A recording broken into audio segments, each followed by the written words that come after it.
एक बार ग्रुप में लिख दीजिए ना, क्लास स्टार्टेड।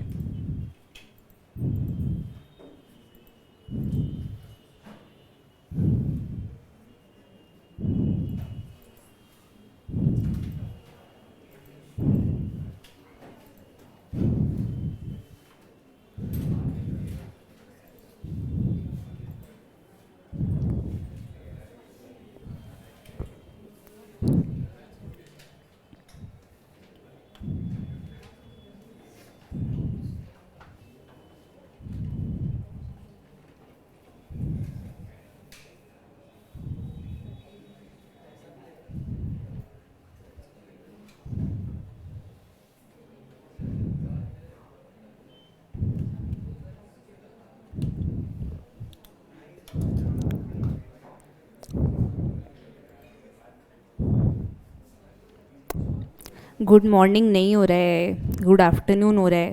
मुझे बताइए ऑडिबिलिटी विजिबिलिटी सही है क्या, so that we can start with this session. We are already very late today.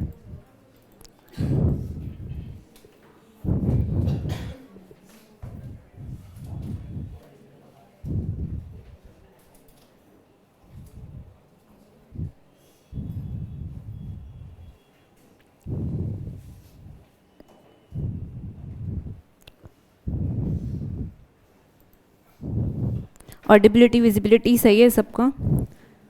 Can we start with this session please? एक बार बताएंगे लाइव ऑनलाइन वाले बच्चे।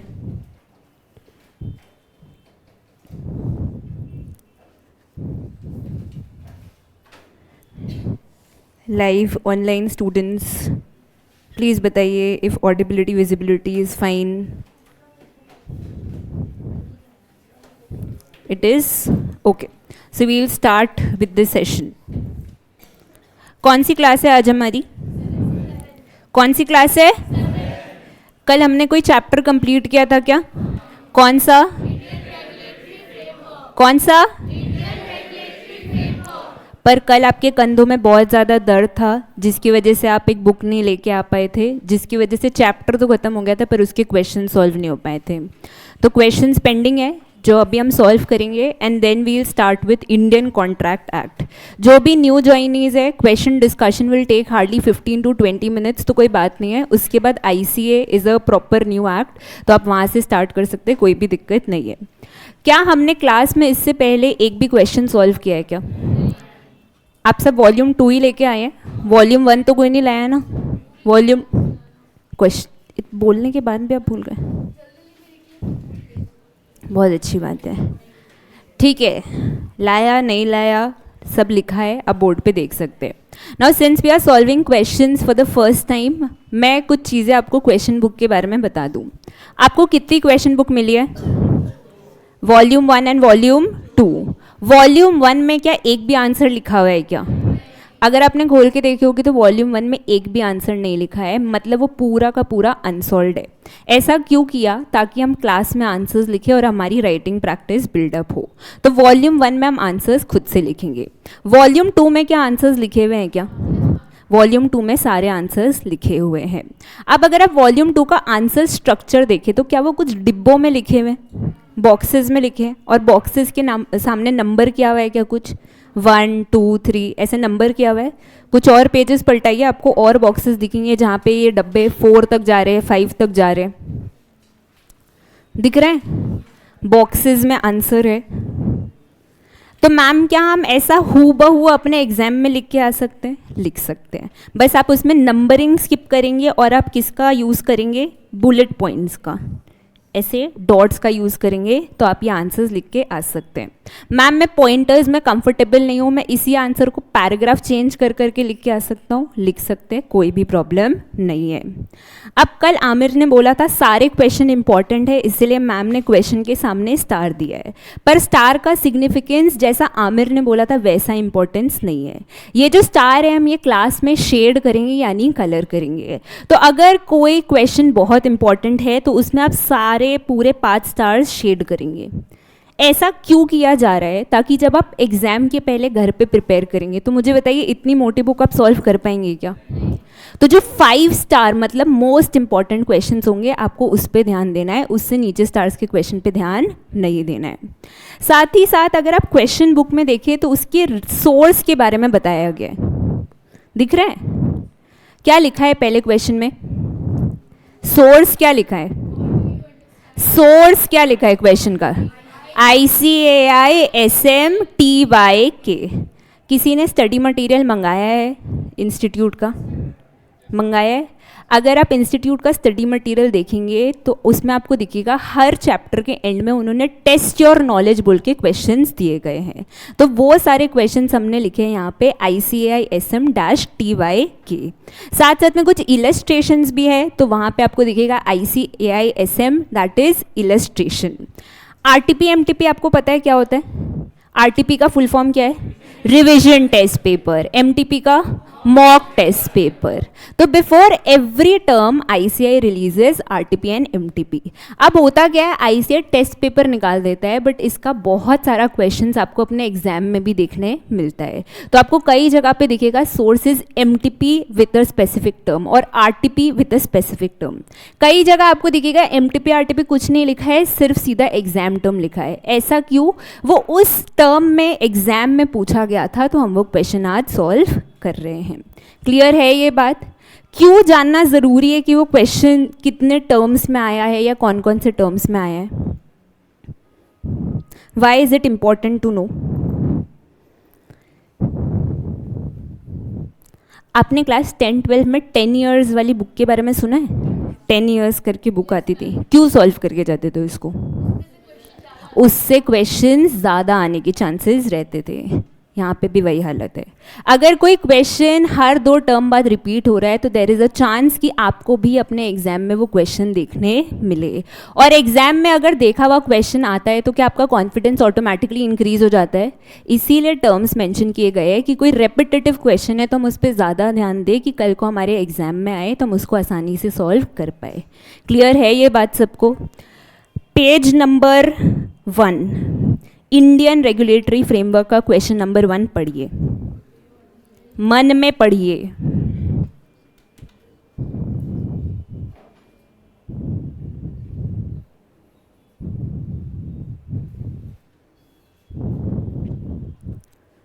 क्या लिखा है?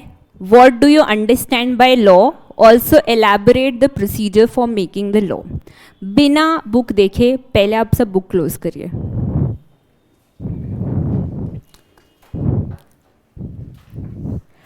लॉ क्या होता है? What was the definition of law? सबसे पहले मुझे बताइए लॉ क्या है? Set of obligations and duties. कौन बनाता है? Imposed by government. क्यों बनाता है? फॉर सिक्योरिंग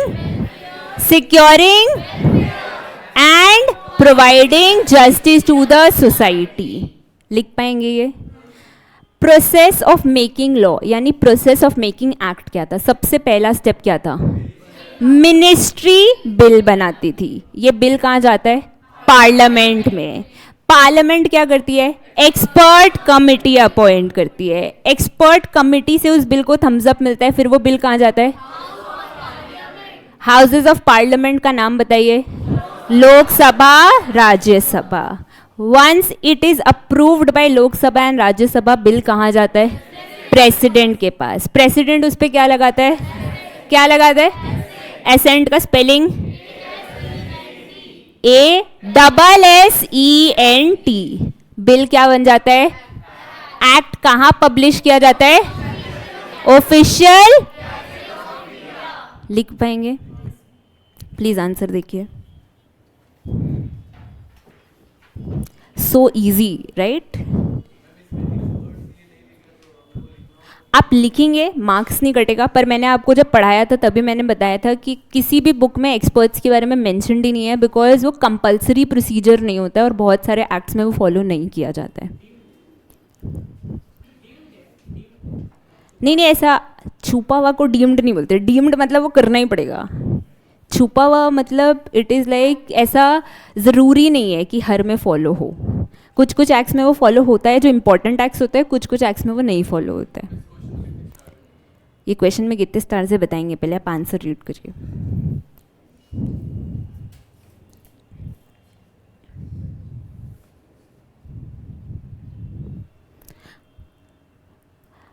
ये स्टार्स आपको लगता है पेंसिल से फिल करेंगे तो जल्दी भरेंगे, किससे फिल करना होगा? वेरी स्मार्ट आंसर, हाइलाइटर से फिल करना होगा इसको, तो जल्दी जल्दी स्टार्स फिल होंगे। पेंसिल से फिर आप ड्राइंग क्लास में बैठ जाएंगे, लॉ की क्लास वो नहीं रहेगी।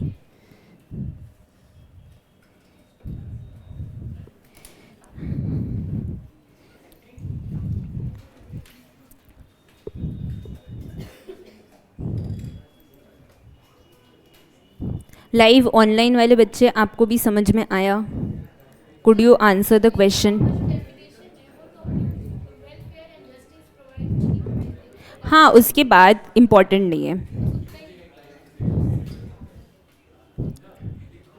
अच्छा, यहाँ पे आंसर्स में आपको कुछ पॉइंट्स दिख रहे हैं जो बोल्ड और अंडरलाइन है, वो कीवर्ड्स यानी इंपॉर्टेंट टर्म्स है। आज अपने फर्स्ट चैप्टर कर रहे हैं जिसमें आप कुछ बातें याद कर सकते हैं, हो सकता है आपको याद हो भी जाए, पर आपको लॉ का सिलेबस पूरा याद रहेगा क्या एग्जाम डे तक? पूरा रट्टा मारा हुआ रहेगा। इसीलिए कीवर्ड्स आपको मार्क करके दिए गए हैं कि अगर आप ये इंपॉर्टेंट वर्ड्स रिटेन कर सकते हो तो that is more than enough. बाकी वर्ड्स आप खुद से बना के भी लिखते हैं या स्किप करते हैं तो चलता है, कोई भी दिक्कत नहीं है। क्लियर है? रीड कर लिया सबने आंसर? हम नेक्स्ट क्वेश्चन पे आ सकते हैं। Right short note on following: ministry of corporate affairs, ministry of home affairs. Book बंद करिए। एनफोर्सिंग द लॉ यानी इम्प्लीमेंटिंग द लॉ की जिम्मेदारी किसकी थी? ब्रॉड लेवल पे जिस मिनिस्ट्री ने बिल प्रपोज किया था उसकी थी। अगर ग्राउंड लेवल पे बात करें तो किसकी जिम्मेदारी थी? Civil servants. और जब हमने इन्फोर्सिंग द लॉ टॉपिक पढ़ा था तो हमने 4 मिनिस्ट्रीज के बारे में पढ़ा था। कौन कौन सी मिनिस्ट्रीज थी? Ministry of finance, ministry of corporate affairs, ministry of home affairs, ministry of law and justice. यहाँ पे आपसे कौन कौन सी मिनिस्ट्री के बारे में पूछ रहा है? Ministry of corporate affairs and ministry of home affairs. क्या कॉर्पोरेट वर्ड से आपको कुछ याद आता है? कंपनी याद आता है। एंड अगर आपको याद हो तो मिनिस्ट्री ऑफ कॉर्पोरेट अफेयर्स का काम था एडमिनिस्ट्रेशन ऑफ 3 प्राइमरी एक्ट्स। कौन कौन से एक्ट्स थे? Companies act, negotiable, LLP act, partnership and insolvency and bankruptcy code. Clear है? मिनिस्ट्री ऑफ कॉर्पोरेट अफेयर्स जो था उसमें कौन सा सिविल सर्वेंट एसोसिएटेड रहता था? ICLS का फुल फॉर्म क्या था? Indian corporate law service. Indian corporate law service में जो पहले रैंकिंग पे आता था उसको क्या कहते थे? Director general of corporate affairs. आपको आधी बातें अभी से ही वाइप आउट होने लग गई हैं। आज हम 7वीं क्लास पे ही हैं, तो आपको लग रहा है आज आपको घर जाके ये चैप्टर एक बार रिवाइज कर लेना चाहिए, सिंस चैप्टर ख़त्म हो गया है। तो मिनिस्ट्री ऑफ कॉर्पोरेट अफेयर्स पे तो ज़्यादा बातें थी नहीं, ये जो बातें थी वो हमने रिवाइज कर लिया।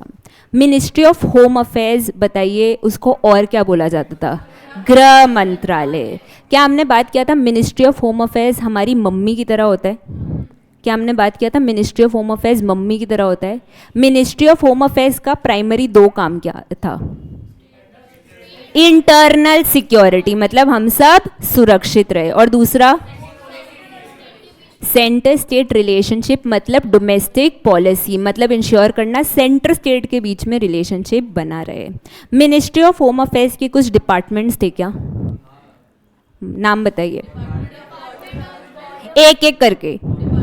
डिपार्टमेंट ऑफ बॉर्डर मैनेजमेंट क्या करता था? बॉर्डर्स के पास जो है इंश्योर करता था सब पीस पे रहे। दूसरा डिपार्टमेंट ऑफ इंटरनल सिक्योरिटी, इनका काम क्या था? टेररिज्म से आप प्रोटेक्टेड रहे, अपने घर पे सुरक्षित रहे, एंड आर्मी फोर्सेस को एम्प्लॉय करने का भी काम इनका ही था। और बताइए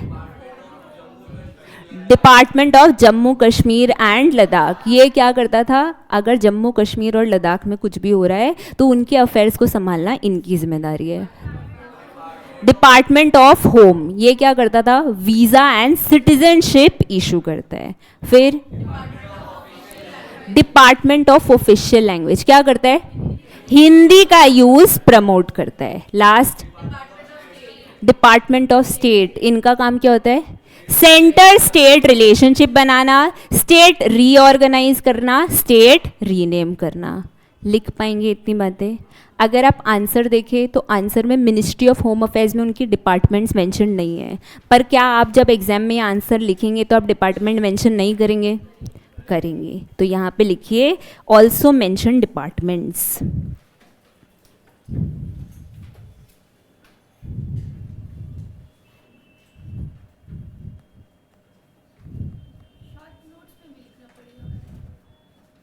यस, डिपार्टमेंट का नाम ही आप मेंशन कर रहे हैं, एक्सप्लेनेशन तो आप दे नहीं रहे।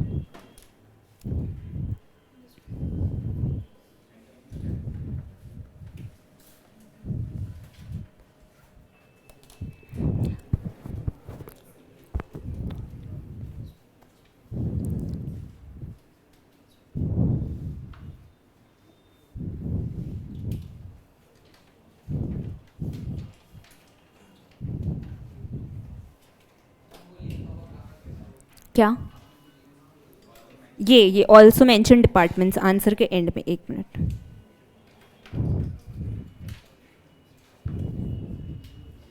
पेज नंबर बता सकते हैं बुक में कौन से पेज नंबर पे है ये? कॉन्सेप्ट बुक के, कॉन्सेप्ट बुक के कौन से पेज नंबर में डिपार्टमेंट ऑफ होम अफेयर्स लिखा है?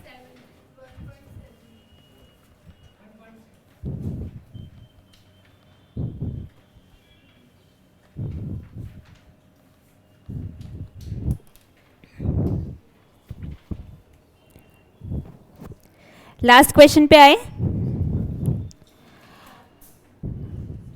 स्टार आप लोग ने नहीं किया, मैंने 3 स्टार दे दिया इसको।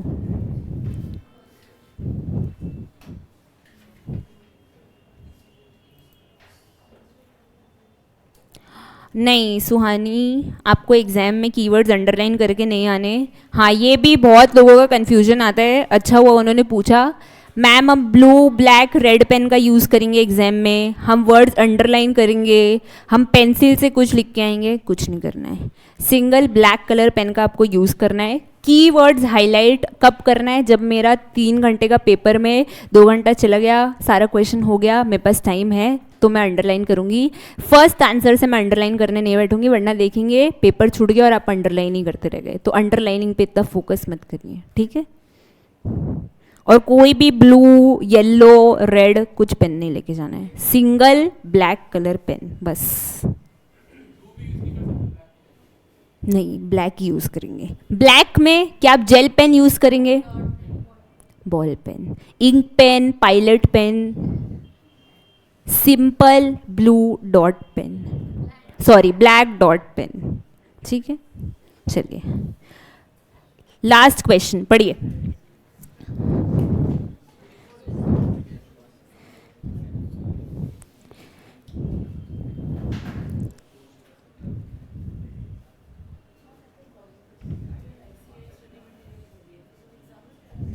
हाँ,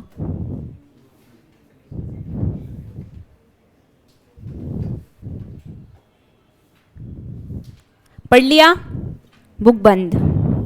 अगर अब आपको ये भी याद नहीं है तब there is real problem that you are suffering from, क्योंकि ये हमने कल ही कवर किया है।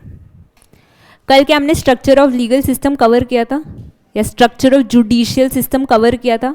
इंडिया में कितने टाइप के कोर्ट्स होते हैं? कौन कौन से?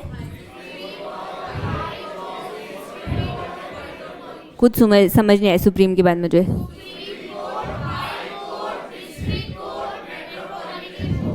यहाँ पे क्वेश्चन ने आपसे किसके बारे में पूछा है?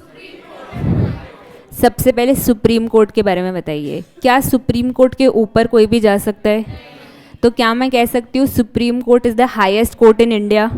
उसके जज को क्या बोला जाता है?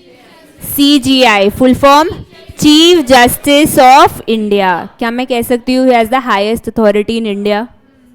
अब मुझे बताइए, कल को आप केस करने जाएंगे तो सीधा CJI सुनेंगे या पहले बेंच ऑफ जजेस सुनेंगे? पहले इन बेंच ऑफ जजेस का नंबर क्या था? अब क्या हो गया? कौन कौन से केसेस आप सुप्रीम कोर्ट पे जा सकते हैं जिसके लिए? Violation of fundamental rights.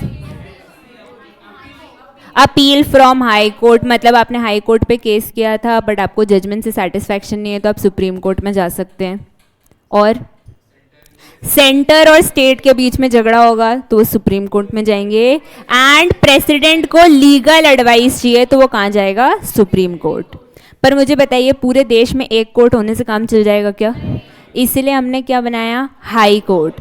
Her state में एक हाई कोर्ट होना चाहिए, पर मैंने आपको बताया था कुछ स्टेट्स ऐसे भी है जो अपना हाई कोर्ट शेयर करते हैं। हाई कोर्ट की 3 जूरिसडिक्शन होती है, original जूरिसडिक्शन, appellate जूरिसडिक्शन and supervisory. Original जूरिसडिक्शन मतलब ऐसे कोई केसेस जहाँ पे आप सिर्फ हाई कोर्ट जा सकते हैं और कहीं नहीं जा सकते। कुछ केसेस का एग्जाम्पल बता सकते हैं जिसमें आप सिर्फ हाई कोर्ट जा सकते हो और कहीं नहीं? मैट्रिमोनियल और इलेक्शन के बारे में बताया था। इलेक्शन, पिटिशन और मैट्रिमोनियल चीज़ों के लिए आप सिर्फ हाई कोर्ट जा सकते हैं। नेक्स्ट आता है आपका एपेलेट, मतलब आपने डिस्ट्रिक्ट कोर्ट या मेट्रोपॉलिटन कोर्ट में अप्लाई किया था बट आप उसके जजमेंट से सेटिस्फाइड नहीं है, तभी भी आप हाई कोर्ट जा सकते हैं। तीसरा आता है सुपरवाइजरी, तो जितने भी छोटे कोर्ट्स है उसको सुपरवाइज करने का काम किसको मिलता है? हाई कोर्ट का। हाई कोर्ट में जब आप अपील फाइल करेंगे तो आप क्या फाइल करेंगे? याद है? WRIT। क्या बोला था हमने? रेट। लिख पाएंगे इतनी बातें? प्लीज पढ़िए।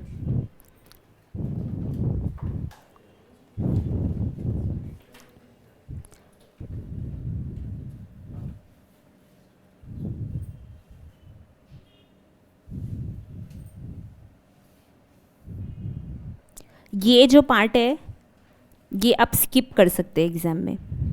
ये पहले के आंसर्स में इंपॉर्टेंट हुआ करता था जहाँ पे बुक में मेंशन था, अब दिस इज स्किपेबल। याद हो तो कोई प्रॉब्लम नहीं है but this is skippable, no problem.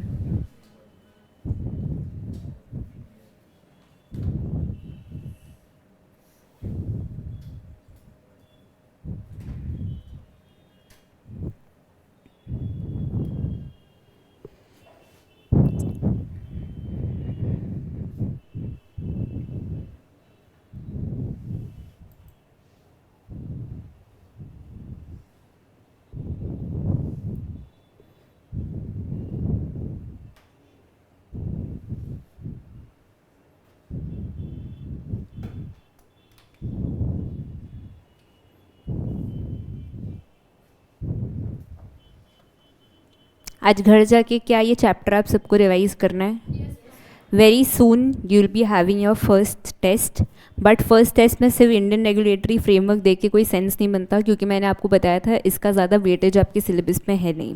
तो once we are done with Indian contract act unit 1 and if possible unit 2 also, you will be having your first law test, जहाँ पे ये 3 यूनिट्स का या ये 3 चैप्टर्स का टेस्ट लिया जाएगा। क्लियर है ये बात? इंस्टेड ऑफ पेंडिंग इट कि हम तब टेस्ट के पहले प्रिपेयर करेंगे, आज ही रिवाइज करके एक बार साइड कर दीजिए ताकि उस टाइम जब टेस्ट आए तो आप आराम से रिवाइज करके टेस्ट दे पाए।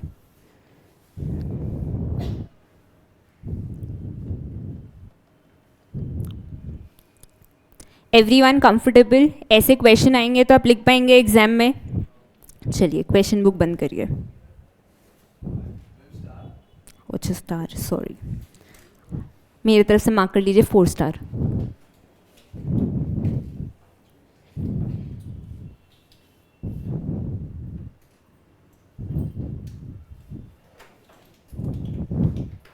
Live online students also, question 3 has 4 stars, please mark it. हो गया? So now we'll start with the first act of your syllabus, that is Indian Contract Act 1872. Before we start with the basics of this act या before we understand this act, एक बार index पे आइए please.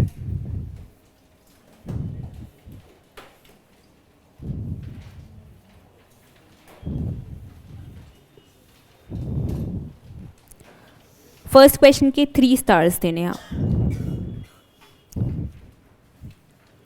आ गए। Index पे कितने units है इसके? कितने यूनिट्स है? और कितना टोटल पेजेस है इस चैप्टर का, ये इस एक्ट का? 134। कोई और चैप्टर या कोई और एक्ट का पेज नंबर इसके आसपास भी दिख रहा है आपको? दिख रहा है? मतलब ये एक्ट इम्पॉर्टेंट होने के साथ साथ हमारे सिलेबस का सबसे लेंदीएस्ट एक्ट है। मैंने आपको ओरिएंटेशन सेशन में बोला था that this act will take us nearly around December और जनवरी मिड, और तब तक भी हो जाए तो बहुत अच्छी बात है, क्योंकि उसके बाद के एक्ट्स में हमें ज़्यादा टाइम नहीं लगेगा। But this is your base act, अगर ये आप अच्छे से करके नहीं जाते तो आपको आगे के एक्ट्स में बहुत ज़्यादा प्रॉब्लम होगी। क्लियर है ये बात सबको? तो जैसा मैंने कल की क्लास में बोला था, do not skip classes till January, try and attend all the classes, क्योंकि यहाँ पे जितने भी यूनिट्स है एक दूसरे से इंटरलिंक्ड है। आप एक यूनिट मिस करते हैं, आप नेक्स्ट क्लास नहीं कर पाएंगे। क्लियर है ये बात? अब जब हमने इंडियन रेगुलेटरी फ्रेमवर्क पढ़ा था तो क्या मैंने आपको इंडियन रेगुलेटरी फ्रेमवर्क का मार्क्स डिस्ट्रीब्यूशन बताया था क्या? कितने मार्क्स के क्वेश्चन आते हैं इस चैप्टर से? 0 to 5। और मैंने रीज़न बहुत सिंपल बोला था, इतना छोटा चैप्टर है, इससे वो क्या ही क्वेश्चन पूछेंगे। पर इस चैप्टर की लेंथ देख के लगता है उनके पास बहुत कुछ है पूछने को। तो कितने मार्क के क्वेश्चन आते हैं इस चैप्टर से?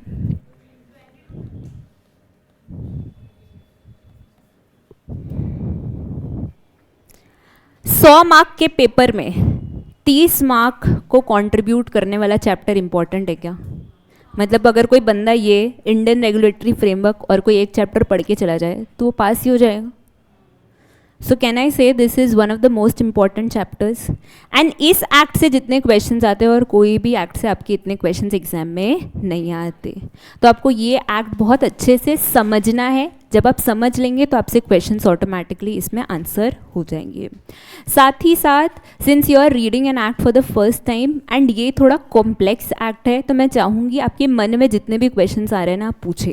तो ऐसा हो सकता है मैं एक सिनेरियो को एक वे में एक्सप्लेन करूँगी, बट आपको लगेगा मैम ये ऐसा क्यों नहीं, ऐसा क्यों है, तो प्लीज़ आस्क ऑन स्पॉट, क्योंकि अभी नहीं पूछोगे ना तुम सीए बन जाओगे, उसके बाद भी तुमको इसका आंसर नहीं मिलेगा। I have seen a lot of people who have still confusions in Indian contract act. तो जो भी क्वेश्चंस आएगा ऑन स्पॉट क्लियर करिएगा, ताकि बाद में कोई भी यूनिट में आप फंसे नहीं उस कन्फ्यूजन के साथ। क्लियर है ये बात? मुझे बताइए, इससे पहले क्या आपने कोई एक्ट पढ़ा है क्या आज तक? पढ़ा है स्कूल वूल में?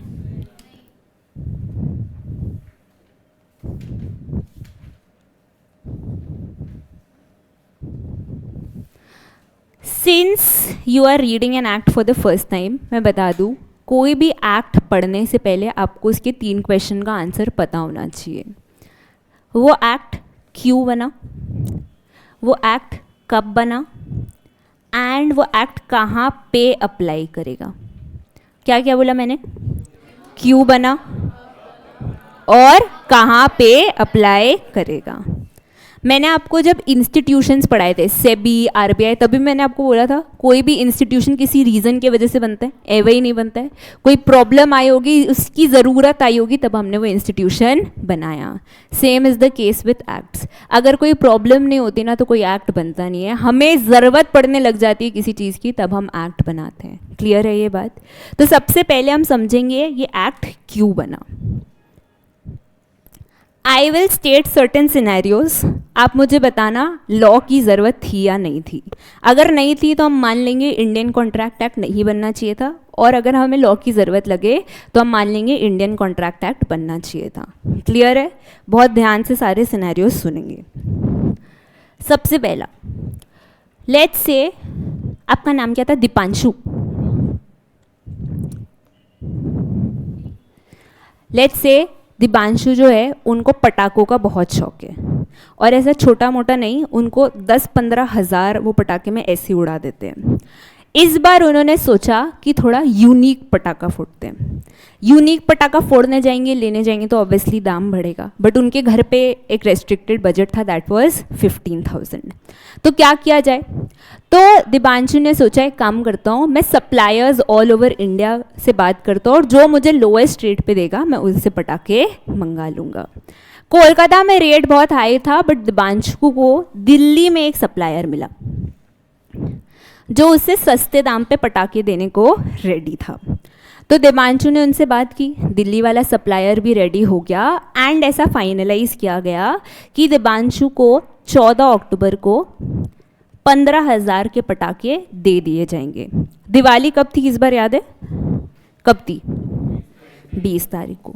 तो 14 अक्टूबर करेक्ट डेट था, सही था एकदम।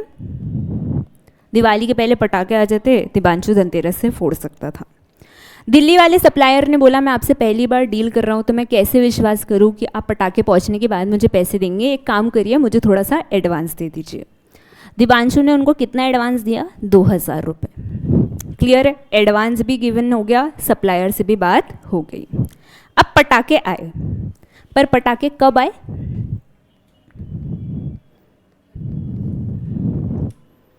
मुझे बताओ दिवांशु इन पटाखों का क्या करेगा? क्या करेगा? मतलब अभी नीचे जाके दिवांशु पटाखे फोड़ेगा तो आप क्या बोलोगे? दिवांशु दिवाली मना रहे हैं या दिवांशु पागल है? तो 31 अक्टूबर को दिवांशु इन पटाखों का क्या करेगा मुझे बताइए। छठ पूजा भी चला गया, बहुत लोग अभी वो हिंदू के हिसाब से तुलसी विवाह करके आते हैं उसमें पटाखे फोड़ते हैं, वो भी चला जाएगा। 31 अक्टूबर को दिवांशु इन पटाखों का क्या करेगा? 1 या 2 तारीख को? क्यों, क्या होगा ऐसा?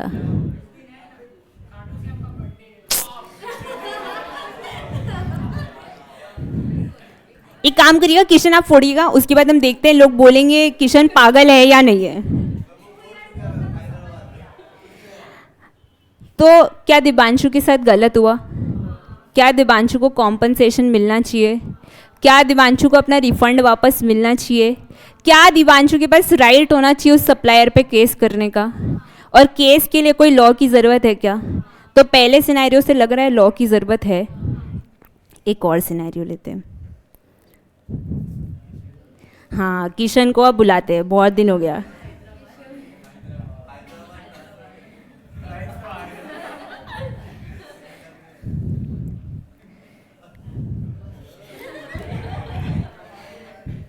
तो किशन का हैदराबाद में चक्कर चल रहा है, ये बात आपको पता है, ये बात मुझे पता है, पर क्या ये बात किशन के घर वालों को पता है क्या? अब किशन जो है वो कहाँ से है? और राजस्थान में आपने सुना होगा बाल विवाह करा देते हैं। तो किशन के घर पे रूल है, जैसे कोई 18 साल का होता है उसकी शादी करवा दो। अब किशन के घर वालों ने देखा कि किशन बड़ा हो गया है, 18 साल का हो गया है, सीए फाउंडेशन उसने ज्वाइन कर लिया, तो अब उसने उनके घर वालों ने सोच लिया अब इसकी शादी करवा देते।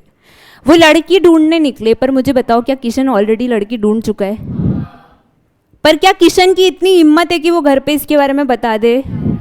तो वो सोचता है घर वालों को ढूंढने दो, मे बी नसीब अच्छा हो, कोई और अच्छा मिल जाए। ठीक है, अब घर वाले लड़की ढूंढ रहे हैं।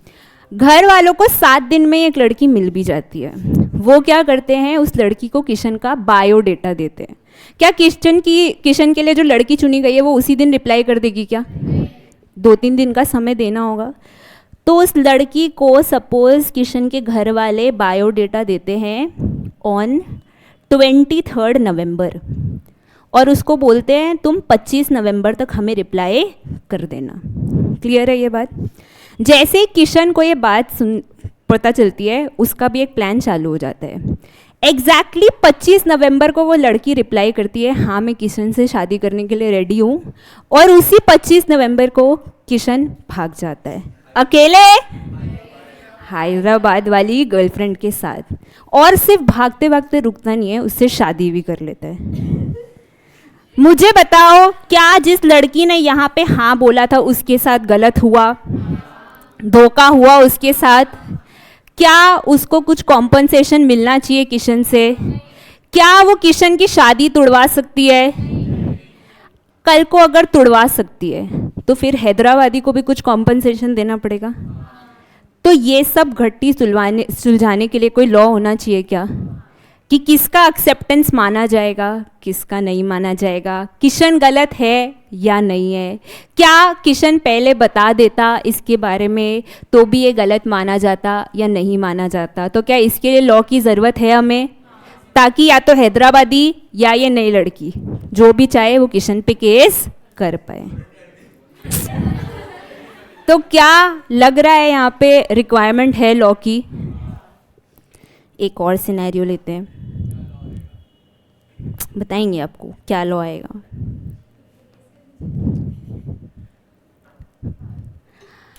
आपको पता है इंडिया का जो प्राइमरी सेक्टर है that is agriculture. And primary sector होने के बाद भी हर साल लाखों फार्मर्स अपनी जान दे देते हैं। क्यों देते हैं? दो प्राइम रीज़न होते हैं। एक होता है climatic condition, there income is based on climatic condition. अगर इस बार ज़्यादा बारिश हो गई, ज़्यादा धूप निकल गया, तो हो सकता है उनकी फसल सही नहीं उगे। जब फसल सही नहीं उगती तो उनके पास इनकम नहीं आता, जब इनकम नहीं होता तो रहने का सोर्स नहीं होता, and ultimately they give up on their lives. तो ये एक प्रॉब्लम है। दूसरा प्रॉब्लम ये है कि इन फार्मर्स को ना इतना लोन सब्सिडी ये सब का नॉलेज नहीं होता, तो उनके विलेज में जो सबसे रिचेस्ट होता है वो उसके पास जाते हैं और उससे लोन ले लेते हैं। अब बताओ, जो विलेज में सबसे रिचेस्ट इंसान है, क्या उसके पास मोनोपोली है? वो जितना चाहे रेट ऑफ इंटरेस्ट चार्ज कर सकता है। एंड वही गलती होती है। जो रिचेस्ट पर्सन होता है, यानी बेसिकली जो लेंडर होता है, वो usually 40 to 45% rate of interest ले जाता है। क्या ये बहुत ज़्यादा है? क्या फार्मर को इससे प्रोटेक्शन मिलना चाहिए? कल को फार्मर को ऐसा कुछ पे करना पड़ता है तो क्या कोई केस, कोई लॉ होना चाहिए जिसके अगेंस्ट वो रेमेडी मांग सकता है? क्या उसको जस्टिस मिलना चाहिए? तो क्या इस केस में भी लॉ की रिक्वायरमेंट है क्या? हाँ या ना?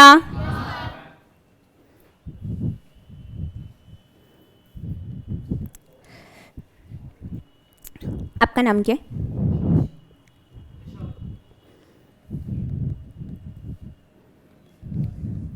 आपके बगल वाले का? वंश।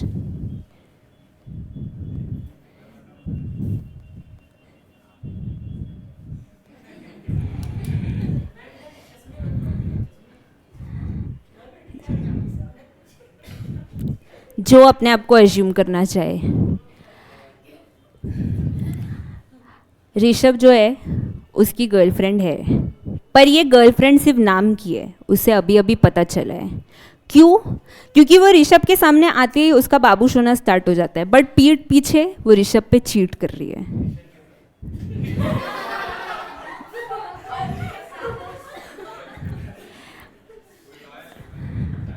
पर ऋषभ ने बात यहीं तक ख़त्म नहीं की। ऋषभ ने सोचा अब इस गर्लफ्रेंड का गेम ओवर करना होगा।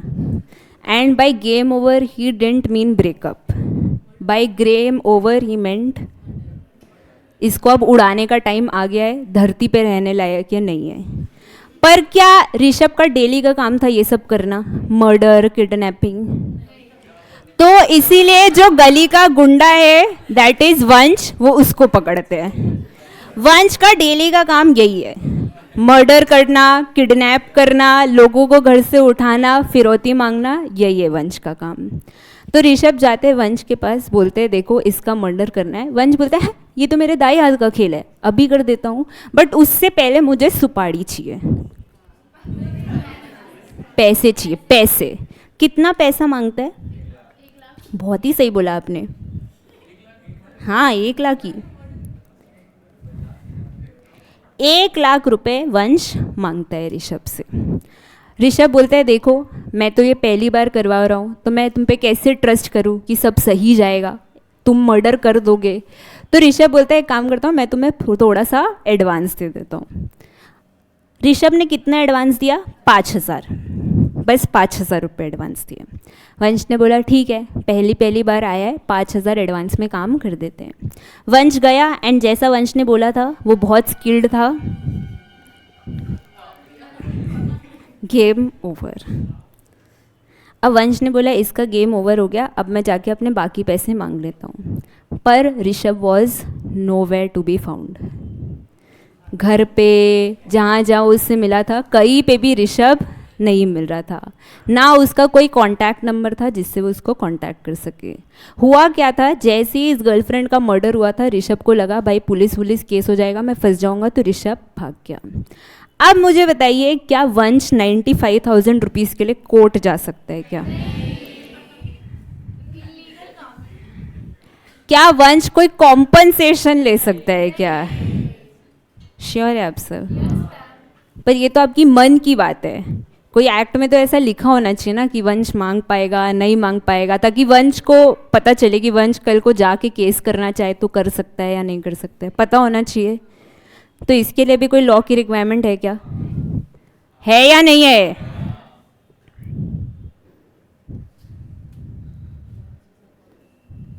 वंश के साथ गलत हुआ, और जो गर्लफ्रेंड मरी उसका आपको कुछ नहीं है।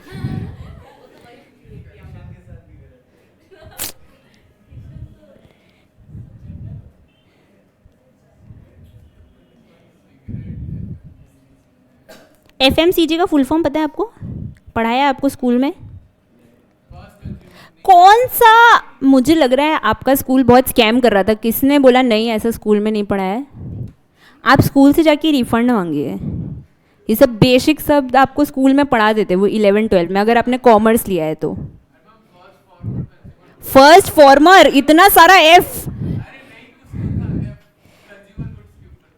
Fast moving consumer goods. Fast moving consumer goods मतलब ऐसे गुड्स जो शेल्फ से फटाफट आउट हो जाते हैं क्योंकि हम उसको डेली कंजम्पशन में यूज़ करते हैं। तो आईटीसी के बारे में हमें ये पता है कि उसका सिगरेट डिवीजन है, साथ साथ में आईटीसी का एफएमसीजी डिवीजन भी है। आप में से कुछ लोगों के पास क्लासमेट की कॉपी होगी। कौन बनाता है? सनफीस का बिस्किट खाते हैं, Bingo, Fiama dwells, dark fantasy. तो आईटीसी का एफएमसीजी डिवीजन भी है। साथ साथ में HUL करके भी एक कंपनी है, सुना है आपने? हिंदुस्तान यूनिलीवर, उसका भी एफएमसीजी का ही काम है। मैग्नम आइसक्रीम खाई है? देखी है कभी? देखी तो होगी, खाई नहीं है। वो किसका है? HUL का। क्वालिटी वॉल्स किसका है? करेक्ट, HUL का। तो सर्फ एक्सेल का हाँ, इसका प्रोडक्ट है। क्वालिटी वॉल्स किसका है? ठीक है ठीक है। तो अभी आईटीसी को ऐसा लगता है कि सिगरेट डिवीजन का तो हम काम बहुत अच्छे से करते हैं, बट एफएमसीजी में हम उतने अच्छे नहीं हैं। तो आईटीसी को ऐसा लगता है कि अगर कल को एक ऐसी शॉप में हम अपना प्रोडक्ट रखते हैं जहाँ पे HUL का भी प्रोडक्ट है, तो ऐसा हो सकता है कि कस्टमर पहले आके HUL का ही प्रोडक्ट चूज़ करे और हमारा प्रोडक्ट नहीं बिके। इसीलिए आईटीसी क्या करता है, जिस भी शॉप में अपना प्रोडक्ट प्लेस करता है उनको ऊपर से 1 लाख रुपया देता है और बोलता है HUL का तुम एक भी प्रोडक्ट मत रखना। अब मुझे बताओ HUL के साथ क्या ये गलत हुआ? HUL के साथ क्या ये गलत हुआ? बहुत ही ज़्यादा गलत हो गया। तो क्या HUL जाके केस कर सकता है आईटीसी पे, कोर्ट पे? कर सकता है। कॉम्पनसेशन ले सकता है, कुछ शॉपकीपर पे कुछ केस कर सकता है। हाँ या ना का जवाब किसको देना पड़ेगा? लॉ को। तो क्या लॉ की ज़रूरत है यहाँ पे भी? तो आप सबने सारे सिचुएशंस में क्या बोला? लॉ की ज़रूरत। यही नीड आई थी 1872 में।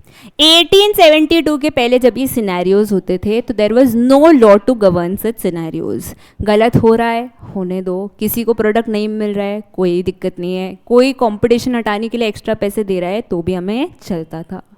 1872 में देखा गया कि भैया अब इस एक्ट की नीड है, इसीलिए 1872 में लाया गया इंडियन कॉन्ट्रैक्ट एक्ट 1872। क्या आज के दिन पे भी ये सारे केसेस इंडियन कॉन्ट्रैक्ट के अंडर ही डील होते हैं? नॉट नेसेसरली, बिकॉज कुछ कुछ केसेस में स्पेशलाइज एक्ट बन गए हैं। जैसे आईटीसी का जो हमने एग्जाम्पल लिया कंपटीशन का, अब वो कंपटीशन एक्ट डील करता है।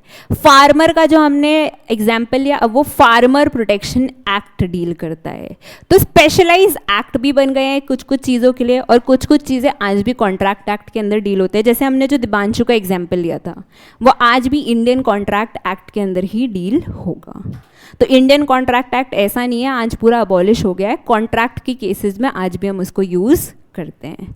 तो सबसे पहले मुझे बताइए क्यू का आंसर समझ में आया? नीड की ज़रूरत थी क्या? ज़रूरत थी 1872 में, इसीलिए लाया गया इंडियन कॉन्ट्रैक्ट एक्ट। तो पहला सवाल हमने आंसर। नेक्स्ट क्या सवाल है? बहुत ही बेवकूफ़ जैसा सवाल नहीं है ये, लिखा तो 1872। 1872 तो लिखा है मैम, उसमें इतना क्या सोचना आपको? 1872 सही है या नहीं है, या फिर 1872 कौन से डेट को रेफर करता है, इसके लिए आपको 2 टाइप के डेट्स के बारे में पता होना ज़रूरी है।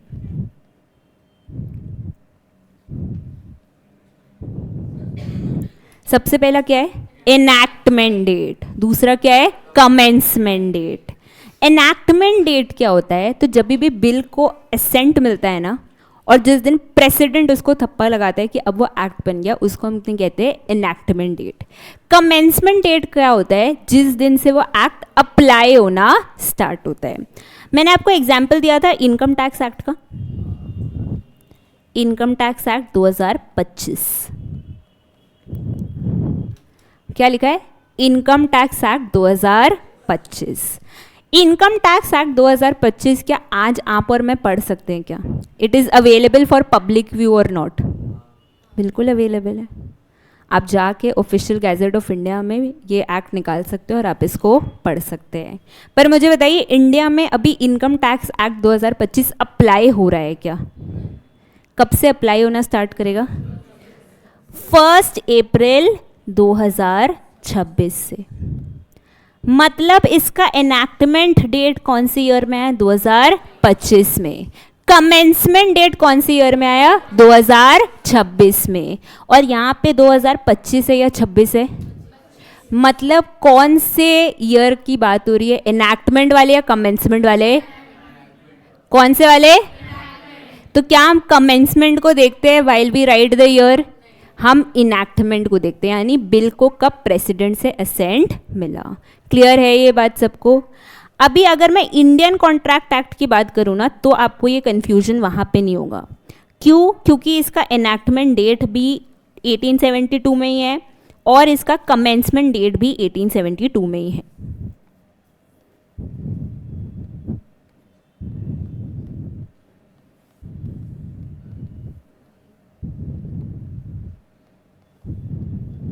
एनैक्टमेंट डेट क्या है? एनैक्टमेंट डेट क्या है? 25 अप्रैल 1872। कमेंसमेंट डेट क्या है? पर एनैक्टमेंट और कमेंसमेंट में इतना महीनों का गैप क्यों? Why the gap?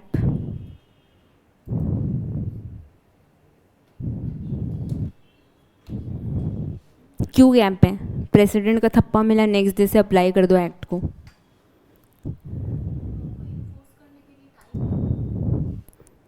करेक्ट। और आज आप कौन से ईयर में खड़े हैं?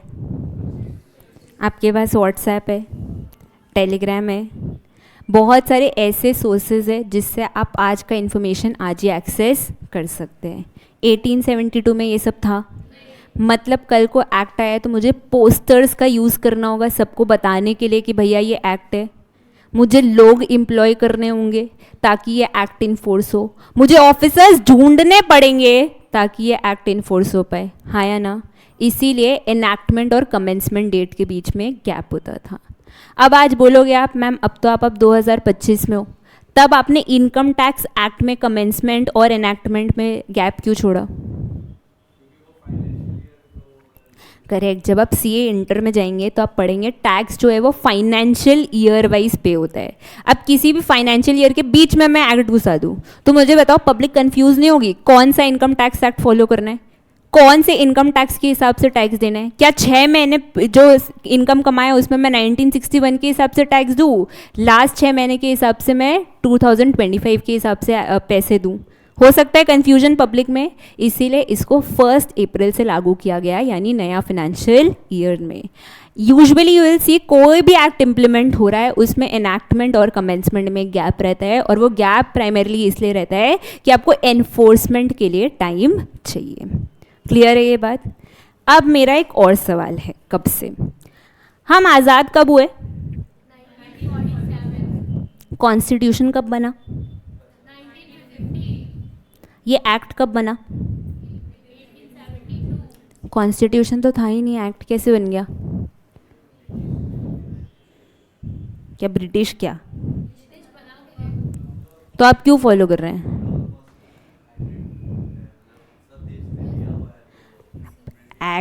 एक्ट बनने के लिए तो कॉन्स्टिट्यूशन का होना ज़रूरी है ना, पार्लियामेंट का तो होना ज़रूरी है, तो था नहीं तो कैसे एक्ट बन गया?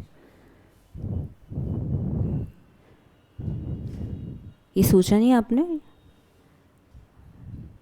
इतना पुराना पुराना एक्ट्स पढ़ने आ गए, पार्लियामेंट ही नहीं है, ऐसी हवा में। इंडिया को क्या एक्ट सही लगा होगा? अरे इंडिया को एक्ट सही लगा, पर पार्लियामेंट के बिना कैसे हो गया ये सब? 1947 के पहले क्या हम इंडिपेंडेंट थे क्या? किसके कैद में थे? अब ब्रिटिशर्स क्या करते थे, इंग्लैंड में जो भी लॉ वो बनाते थे ना, उसका कॉपी इंडिया में बना देते थे। तो अगर आप देखें तो ब्रिटिशर्स ने पहले बनाया था इंग्लिश लॉ ऑफ कॉन्ट्रैक्ट, और इंडिया में उसको इम्प्लीमेंट कर दिया गया एज इंडियन कॉन्ट्रैक्ट एक्ट। ठीक है मैम, उन्होंने बना दिया, उन्होंने अप्लाई भी कर दिया, पर 1947 में जब हम आज़ाद हुए, 1950 में जब हमारा कॉन्स्टिट्यूशन बना, तो ये एक्ट को हटा देना चाहिए था। तो अगर आप कॉन्स्टिट्यूशन देखें तो उसका आर्टिकल 372 कहता है all the acts that were made before the constitution was present shall continue to remain the same unless and until altered or repealed। मतलब कॉन्स्टिट्यूशन के पहले जितने भी एक्ट्स इंडिया पे लागू हो रहे थे वो कॉन्स्टिट्यूशन बनने के बाद सेम इफेक्ट रखेंगे, अनलेस एंड अनटिल आपने उस एक्ट को ऑल्टर किया है या उस एक्ट को ऑल टुगेदर हटा दिया गया है। अब इस एक्ट को क्यों नहीं हटाया गया, मुझे बताओ। बिजनेस जब भी स्टार्ट होता है तो क्या उसमें कॉन्ट्रैक्ट इन्वॉल्व होता है? सेलर बायर के बीच में कॉन्ट्रैक्ट होता है। So this was a prime act that was used in business. तो कॉन्स्टिट्यूशन जब बना तो पार्लियामेंट वाले लोगों को लगा इस एक्ट को हटा के कोई सेंस नहीं बनता, उन्होंने ऑल्टरेशंस किए, एंड इसीलिए ऑल्टरेशंस के बाद भी आज भी हम ये एक्ट अप्लाई करते हैं। और ये एक्ट बना कब था? 1872 में। मतलब कॉन्स्टिट्यूशन के पास ऑप्शन था कि वो इस एक्ट को हटा सकते हैं, बट क्या उन्होंने हटाया? क्लियर है ये बात सबको? नेक्स्ट क्वेश्चन भी आंसर हो गया। थर्ड क्वेश्चन क्या है? कहाँ पे अप्लाई करता है?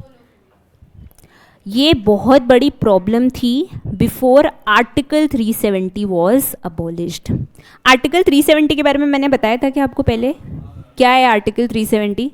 आर्टिकल 370 के तहत Jammu and Kashmir had special powers. मतलब जो भी लॉज इंडिया में अप्लाई होते हैं वो जम्मू एंड कश्मीर में अप्लाई हो ऐसा ज़रूरी नहीं है। वो एक ऑटोनॉमस स्टेट था, आपको उनकी स्टेट गवर्नमेंट से परमिशन लेनी होती थी। अगर वो हाँ बोलते थे तब अप्लाई होता था, ना बोलते थे तो वो अप्लाई नहीं होता था। तो 2019 के पहले आप देखेंगे बहुत सारे ऐसे एक्ट्स थे which applied to whole of India except Jammu and Kashmir.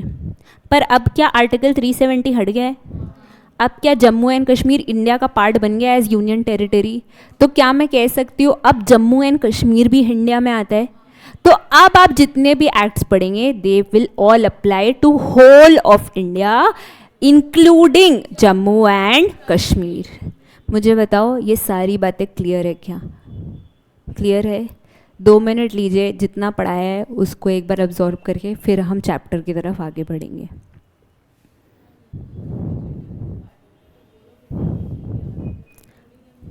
नहीं, वो तो मैंने आपको ऐसे बोलने के लिए, वो होल ऑफ इंडिया में ही आता है।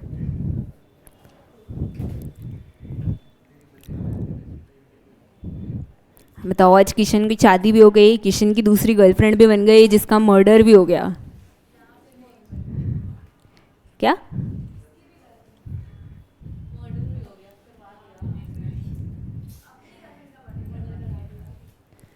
Live online people all cool, सब समझ में आया? जितने भी नए बच्चे, कोई प्रॉब्लम, एनी डाउट? कुछ समझने में अगर किसी को दिक्कत हो रही है तो प्लीज़ बता दीजिए।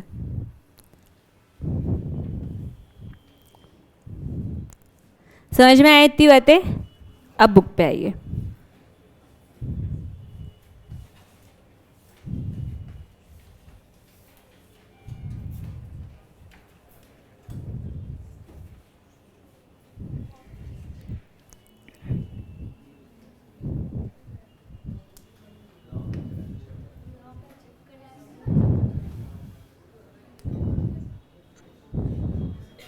आ गए बुक में?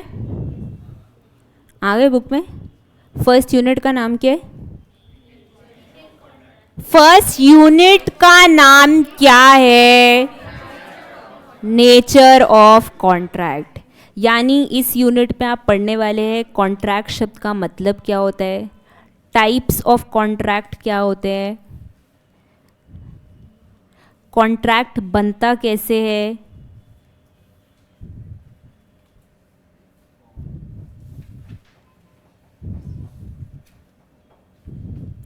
and what all conditions are to be satisfied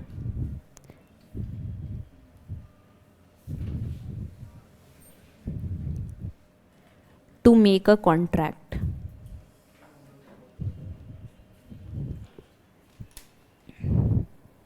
ठीक है, तो मतलब बेसिक्स का टाइप का चैप्टर हो गया, हमें बेसिक्स कॉन्ट्रैक्ट का मतलब यहाँ पे बताया है। अब कॉन्ट्रैक्ट शब्द क्या सुनने में एक डेली कॉमन यूज़ का शब्द लगता है, कॉन्ट्रैक्ट शब्द जो हम यूज़ करते हैं डेली कॉमन यूज़ का शब्द लगता है, इतनी आसानी से हम कॉन्ट्रैक्ट बोल देते हैं। अभी कॉन्ट्रैक्ट बोलने में बहुत आसान है, बट आप इस चैप्टर में ही समझेंगे कि कॉन्ट्रैक्ट बनाने के लिए ना बहुत सारे पापड़ बेलने पड़ते हैं। मतलब कॉन्ट्रैक्ट के स्टेज तक पहुंचने के लिए आपको बहुत सारे स्टेजेस सेटिस्फाई करने पड़ते हैं, फिर आप कॉन्ट्रैक्ट तक पहुंच पाते हैं। एक बार देखिए कॉन्ट्रैक्ट का डेफिनेशन कहाँ दिया गया है, कौन से पेज नंबर में दिया गया है कॉन्ट्रैक्ट का डेफिनेशन।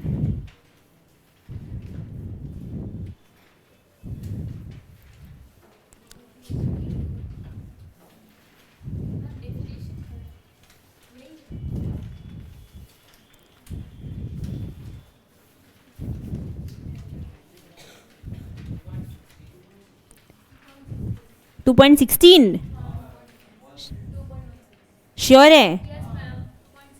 मतलब हमें डेफिनेशन तक पहुंचते पहुंचते इतना टाइम लग जाएगा, मतलब आपको लग रहा है बहुत बड़ा चक्कर है जो घूमना पड़ेगा तब कॉन्ट्रैक्ट पे हम पहुंचेंगे। और इस चैप्टर में आप ये भी समझेंगे बहुत सारी चीज़ें जो हमें लगता है अरे ये तो कॉन्ट्रैक्ट ही होगा, पर कॉन्ट्रैक्ट क्लियर है। सबसे पहली सीढ़ी प्रॉमिस का मतलब वादा।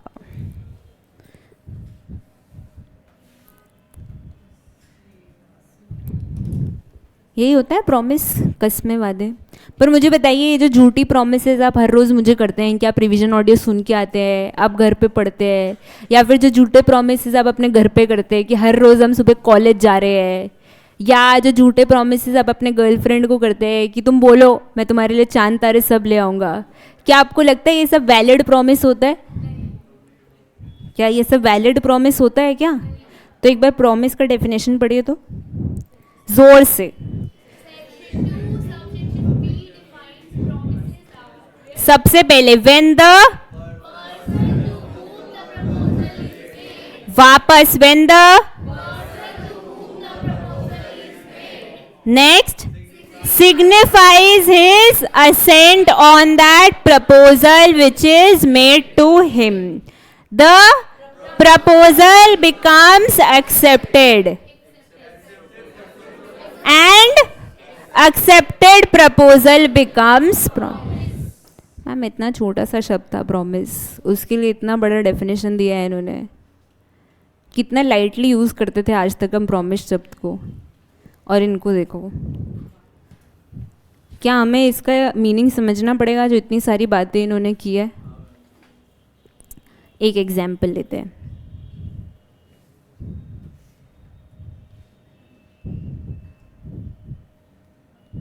क्या कौन बनना चाहता है इस एग्जाम्पल का कैरेक्टर? रहमान, चलिए ठीक है। कितना एग्जाम्पल आप बनाएंगे किशन पे?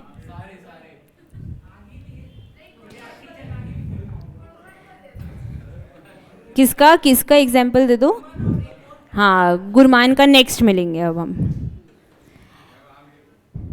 आमिर को हमने लिया है शायद पहले एग्जाम्पल में, ठीक है।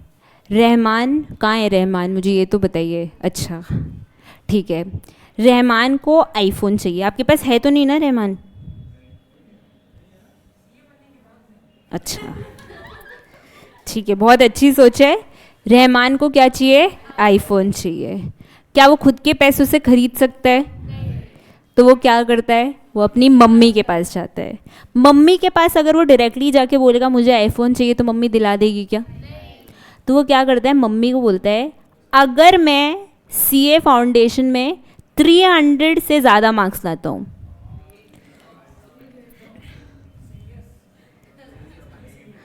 तो क्या आप मुझे आईफोन दोगी क्या? मम्मी क्या सोचती है? रहमान ऐसे ही निकम्मा है, पढ़ता नहीं है, आईफोन की लालच में बेटा पढ़ ले, बहुत अच्छी बात है, मम्मी इंस्टेंट हाँ बोल देती है। ये जो हुआ ये एक प्रॉमिस है। अब डेफिनेशन के हिसाब से इसको देखते हैं। सबसे पहले क्या रहमान ने मम्मी को डायरेक्टली स्टेटमेंट सुनाया या मम्मी को एक ऑफर दिया?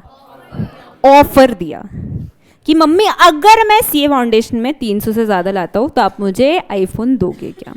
क्या वो मम्मी का जवाब सुनने का वेट कर रहा है या उसने पहले ही बता दिया मम्मी को देना ही पड़ेगा? जवाब सुनने का वेट कर रहा है। मम्मी जी ने थम्स अप दिया था या थम्स डाउन? मतलब मम्मी जी को ये प्रपोजल एक्सेप्टेड है। तो ये क्या बन गया? सबसे पहले ऑफर किसने दिया था? किसने दिया था? तो रहमान को हम क्या बोलेंगे? ऑफरर। और मम्मी क्या बन जाएगी? क्लियर है ये बात सबको? अब फिर से डेफिनेशन पढ़िए। When the person to whom proposal is made, किसको रहमान प्रपोजल दे रहा था, किसको रहमान ऑफर दे रहा था? Signifies his assent on that proposal. Ma'am यहाँ पे सब हिज क्यों लिखा है, हर क्यों नहीं लिखा है? क्योंकि कब का एक्ट है ये? 1872 में। वर वुमेन कंसिडर्ड इम्पॉर्टेंट? तो यहाँ पे आपको कभी भी शी नहीं दिखेगा या हर नहीं दिखेगा। हाँ, कुछ भी फेमिनिस्ट होने की ज़रूरत नहीं है। आज आप सबको इक्वल राइट्स मिलते हैं तो कोई भी दिक्कत नहीं है। पुराना एक्ट है, इसको चेंज करके अब कोई सेंस नहीं बनता। हाँ, next. Signifies his assent on that proposal which is made to him. Assent का मतलब थप्पा तो हमने बोला था, स्टैंप लगाते हैं मतलब असेंट देते हैं, मतलब दे अग्री। ऐसा थप्पा हर जगह।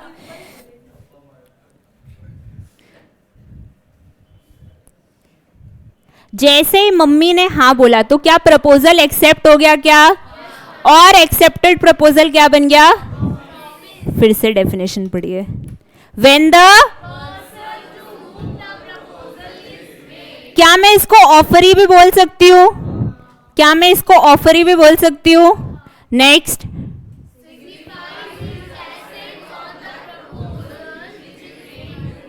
Thums up.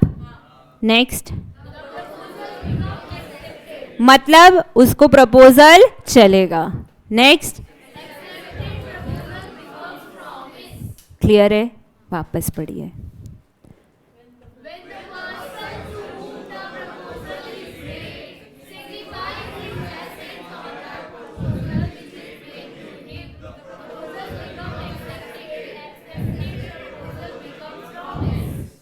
याद रहेगा ये?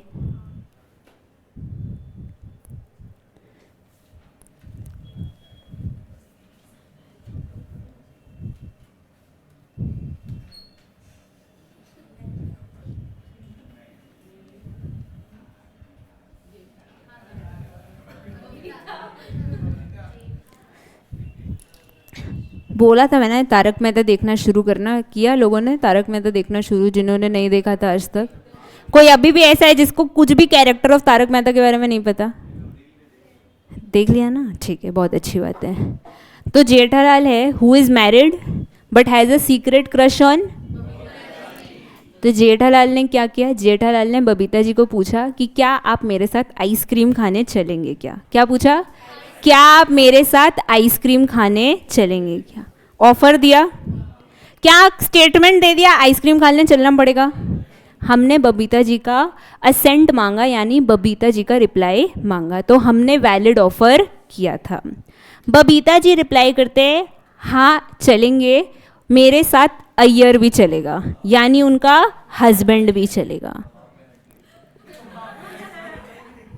हड्डी ये है पागल।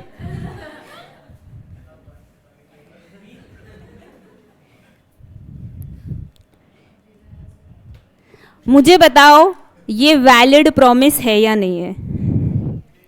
सबसे पहले क्या था?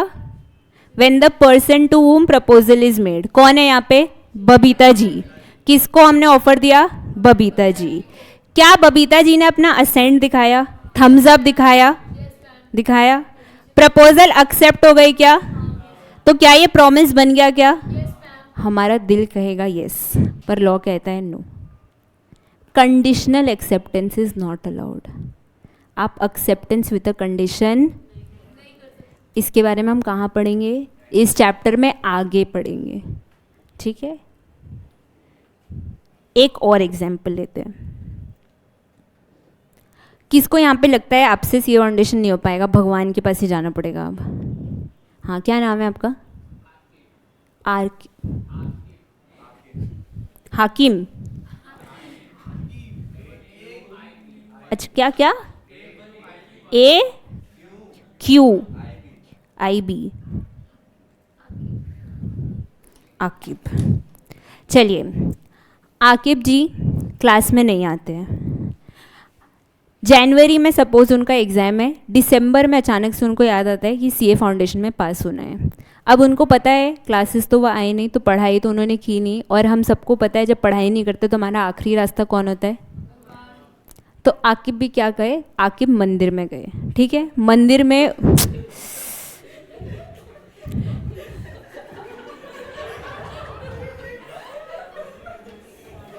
देखा, मुझे पता है, इसीलिए मैं आकिब मंदिर में गए। अच्छा, ठीक है, आकिब मस्जिद में गए, सही है। अब नंबर सही है आपका। आकिब मस्जिद में गए, मस्जिद में जाके उन्होंने क्या बोला? भगवान को ऑफर दिया। भगवान को ऑफर दिया। उन्होंने बोला अगर आप मुझे सीए फाउंडेशन पास करा देते हो तो हर रोज 10 किलोमीटर में चल के आऊंगा आपके पास। क्या बोला? हर रोज 10 किलोमीटर में चल के आऊंगा। क्या स्टेटमेंट दे दिया कि मैं हर रोज आऊंगा? ऑफर दिया, अगर आप मुझे सीए फाउंडेशन में पास कराते हो तो मैं 10 किलोमीटर हर रोज चल के आऊंगा। मुझे बताओ यहाँ पे किसको प्रपोजल दिया आकिब ने? भगवान को। नेक्स्ट, क्या भगवान ने अपना एसेंट दिखाया, थम्स अप दिखाया? क्या भगवान ने ये प्रपोजल एक्सेप्ट किया? अगर कल को आके पास हो जाते सीए फाउंडेशन में, तभी भी आप क्या ना बोलेंगे?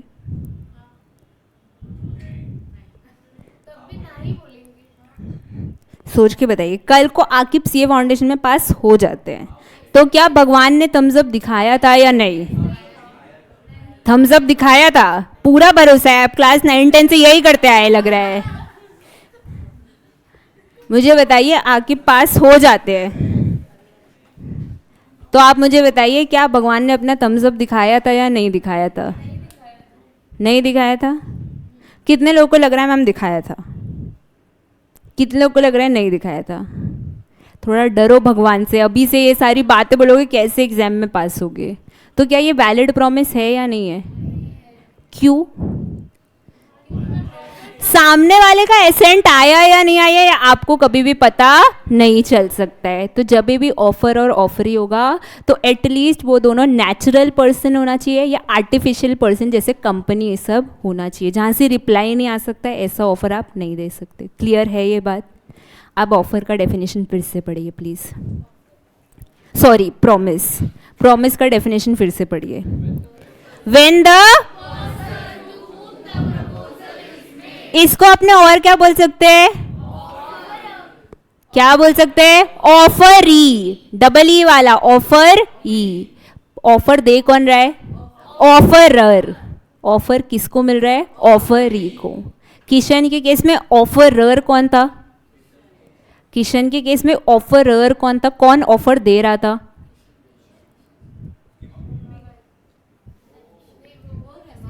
ओ सॉरी, ये इसके चक्कर में हुआ है। इतना इसने किशन किशन बोला ऐसा एग्जाम्पल लेने, उसके इसके चक्कर में हुआ है, सॉरी। रहमान के केस में ऑफरर कौन था? ऑफरी कौन था? तो प्रपोजल किसको हो रहा था? मम्मी को। किसको हो रहा था? नेक्स्ट, सिग्निफाइज इज मतलब नेक्स्ट, द प्रपोजल बिकम्स, मतलब मम्मी को चलेगा, तब एक्सेप्टेड प्रपोजल को क्या बोलते हैं हम? मतलब एक ऑफरर होना चाहिए जो कि ऑफर देगा। क्या सिर्फ स्टेटमेंट देने से हो जाएगा क्या? हमें पूछना है, यानी क्वेश्चन मार्क होना चाहिए। ऑफर ही जो क्या करेगा, वो अपना एक्सेप्टेंस देगा, यानी थम्स अप देगा। जब ये दोनों चीजें कंप्लीट होंगी तब क्या बनेगा? प्रॉमिस। क्लियर है ये बात? क्या कंडीशनल एक्सेप्टेंस चलेगा? क्या भगवान को ऑफर देने से चलेगा? नेचुरल पर्सन्स या आर्टिफिशियल पर्सन्स होने चाहिए। क्लियर है ये बात? नेक्स्ट क्या लिखा है? क्या लिखा है? डेफिनेशन पढ़िए एक बार। अच्छा, क्योंकि अब आप सेक्शन सबसेक्शन के जोन में आ गए हैं, तो क्या आपको सेक्शन 2 सबसेक्शन ई करके ऐसा याद होना चाहिए? Not so very important. याद कर पाएंगे बहुत अच्छी बात है, नहीं कर पाएंगे फाउंडेशन लेवल पे उतने सेक्शन के मार्क्स नहीं कटते, इंटर पे कटते हैं, फाउंडेशन में उतने नहीं कटते, तो यू आर सेव्ड। चलिए पढ़िए।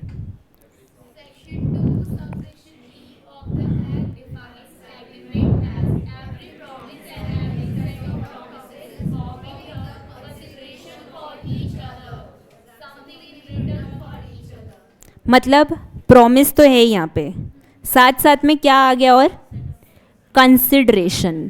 क्या आ गया? कंसिडरेशन का मतलब something in return for each other. आपने सुना है वो फ्रेज, एक हाथ दे एक हाथ ले, मतलब दोनों को फायदा होना चाहिए। सिर्फ एक को फायदा होगा तब वो अग्रीमेंट नहीं माना जाएगा। प्रॉमिस हो सकता है वैलिड हो, पर हम उसको अग्रीमेंट नहीं मानेंगे। क्लियर है? एग्जाम्पल दें इसका। आप सबने नवीन क्लासेस में एनरोल किया है क्या?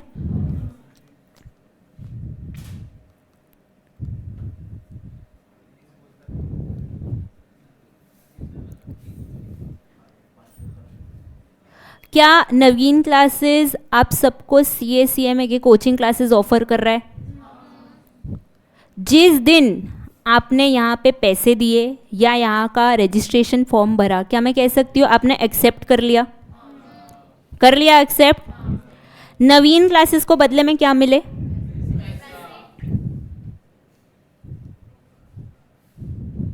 स्टूडेंट को क्या मिला? सर्विस। इतने अच्छे अच्छे टीचर्स मिले पढ़ाने के लिए, तो उनको सर्विस मिला और बुक्स मिला, ये मिला। तो क्या मैं कह सकती हूँ दोनों के पास कुछ ना कुछ था? प्रॉमिस तो था ही, साथ साथ में यहाँ पे कंसिडरेशन भी था। क्या ऑफरर कौन होगा? ऑफरी कौन होगा? क्लियर है?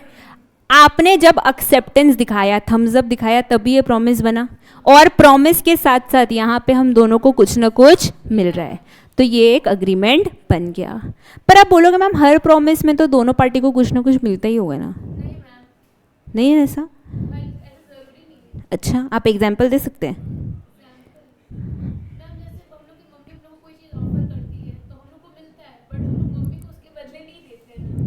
क्या पैसे? मम्मी का प्यार है। यहाँ पे रहमान के साथ भी कुछ ऐसा ही हुआ था। रहमान ऑफरर थे, मम्मी ऑफरी थी। रहमान को क्या मिला CA फाउंडेशन में पास होने के बाद? मम्मी को क्या मिला? क्या मिला? क्या मिला? नहीं। वाह, तो CA का टाइटल क्या मम्मी के नाम के सामने लग जाएगा क्या? वाह, कितनी बड़ी बात है। तो क्या रहमान को कुछ मिला? क्या मिला था? मम्मी को कुछ मिला? क्या ये वैलिड प्रॉमिस था क्या? पर क्या ये अग्रीमेंट बन पाया? तो जब आप गिफ्ट करते हो किसी को तो वो प्रॉमिस तक ही रह जाता है, वो अग्रीमेंट नहीं बन पाता। क्लियर है? एक और एग्जाम्पल लेते हैं। इस बार हम टेम्पल का एग्जाम्पल लेंगे, तो प्लीज कोई टेम्पल वाला अपना नाम बताए।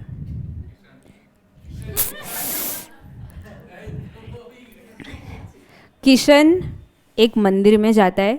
मंदिर में जाने के बाद उसको देख के लगता है यार मंदिर में ना रेनोवेशन की बहुत ज़रूरत है, पर मंदिर का जो ट्रस्ट है उसके पास पैसे नहीं होते। अब किशन मल्टी बिलियनर है, उसके पास बहुत सारे पैसे हैं, तो उसने सोचा एक काम करते हैं, ट्रस्ट में थोड़े पैसे देते हैं और इस मंदिर को रेनोवेट कराते हैं। तो उसने क्या किया, ट्रस्ट में डोनेशन दिया। क्या दिया?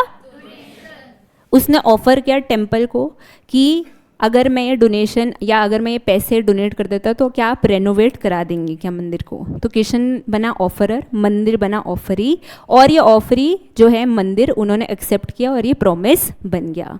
अब मुझे बताओ, मंदिर को कुछ मिला क्या?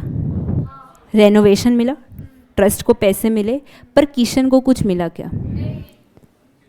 हाँ, मन की शांति मिली, ब्लेसिंग्स मिला। हाँ, मुझे भी लग रहा है किशन जब रेनोवेशन कराएगा तो कुछ ऐसा ही कराएगा।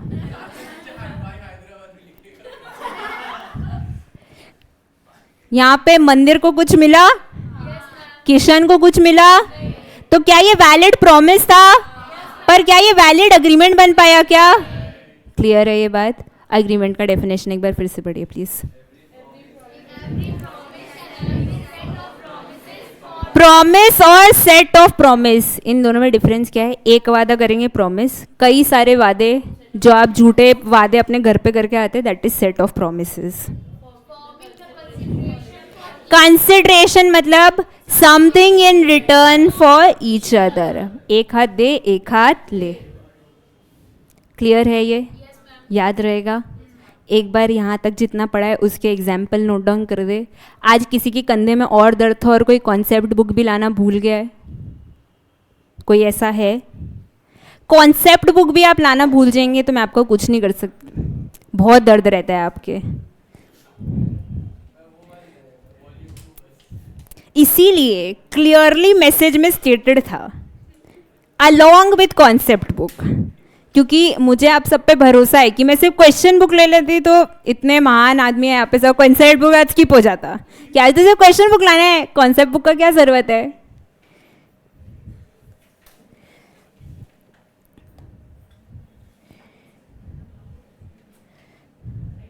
ये लिखिए सबसे पहले, लिख लिया अपने मन में अपने फोन पे।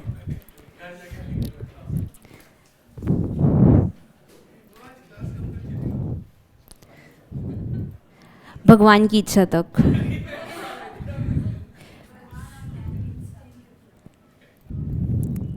नहीं, वैसे इसका नोट्स लिख के वील रैप अप।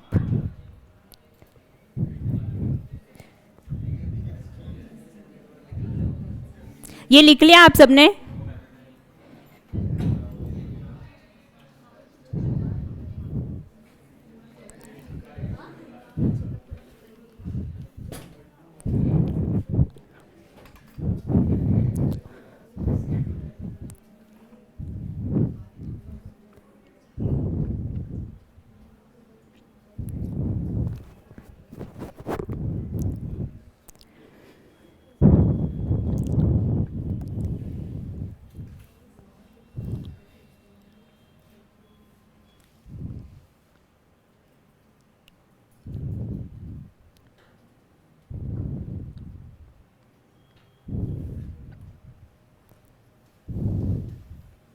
डन? कोई लिख रहा है अभी भी? कोई लिख रहा है? okay. आप लोगों को वहां से विजिबल है? पीछे, आपके पीछे वाले को पूछ रहे हैं।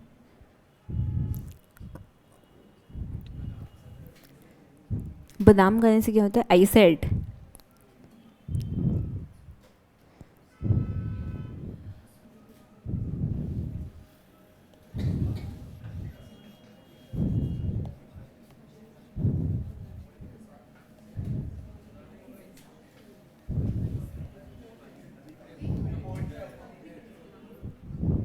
क्या कुछ हुआ? हाँ,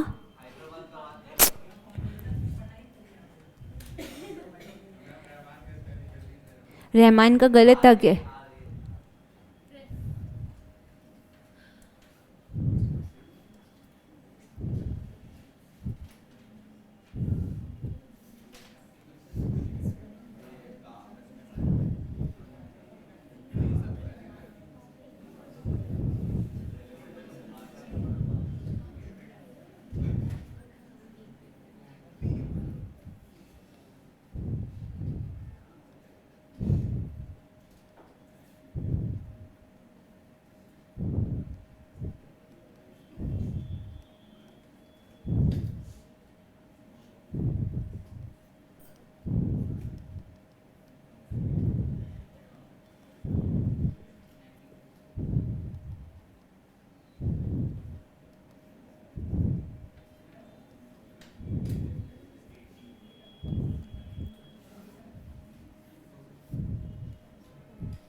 अंदर तक पानी आ रहा है, बहुत तेज़ बारिश हो रही है।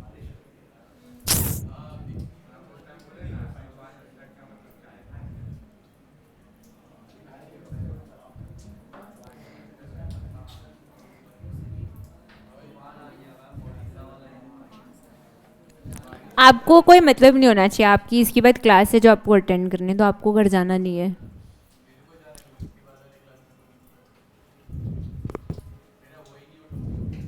आप रेन कोट पहन के जाइएगा।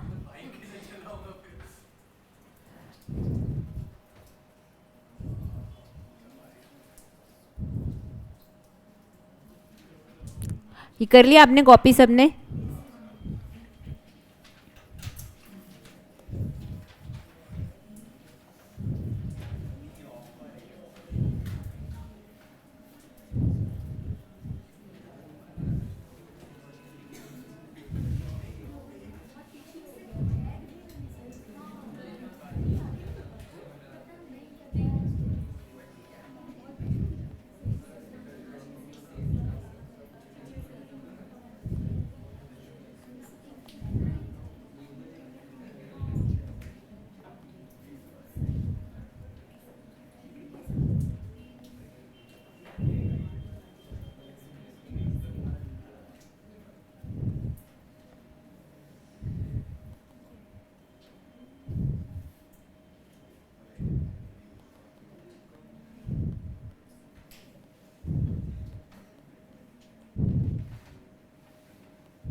आप लोगों ने पोस्ट इट्स खरीदा?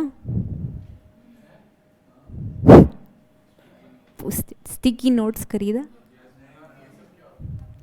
हाँ, जिनको भी लगता है ये सब कुछ नहीं होता है, अपने कॉपी के आप पेज को फाड़ेंगे ऐसे स्क्वायर में और उसको स्टेपल कर देंगे अपने बुक से। ये आप सबने लिख लिया है?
क्या?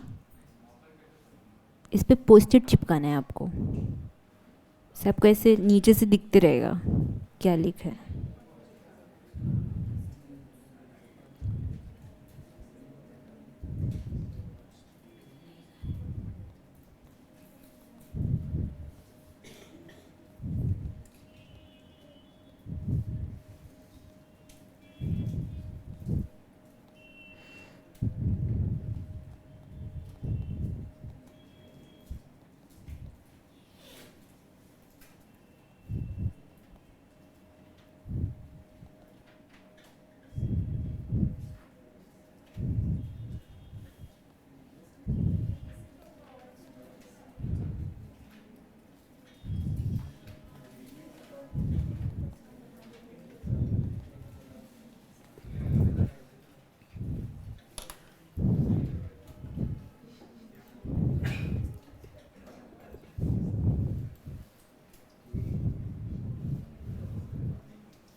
हो गया?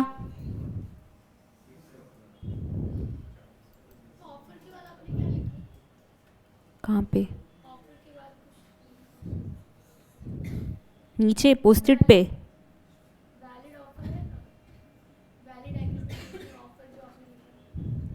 मुझे नहीं दिख रहा है, आप कहाँ बोल रहे हैं? मतलब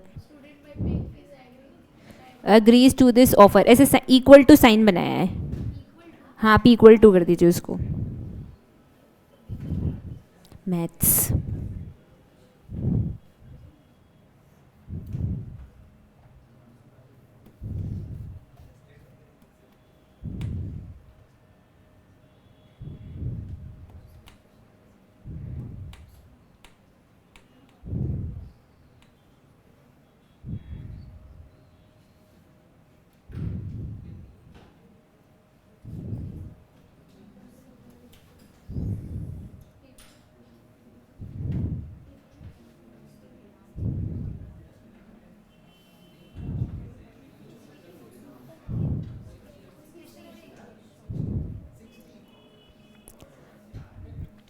लिख लिया सबने? जिन्होंने नहीं लिखा, ये है स्क्रीन पे। We are ending the class. The ones who are doing live online, अगर आपने नहीं लिखा है तो आप इसकी फ़ोटो क्लिक कर सकते हैं। बाद बाकी जितना आज हमने बुक में लिखा है, I will send the notes in the group. Thank you so much. Next class Saturday है क्या अपनी? कल नहीं है, कल ही को है। The next class is Saturday. We'll continue with this chapter, revise करके आएगा। Thank you.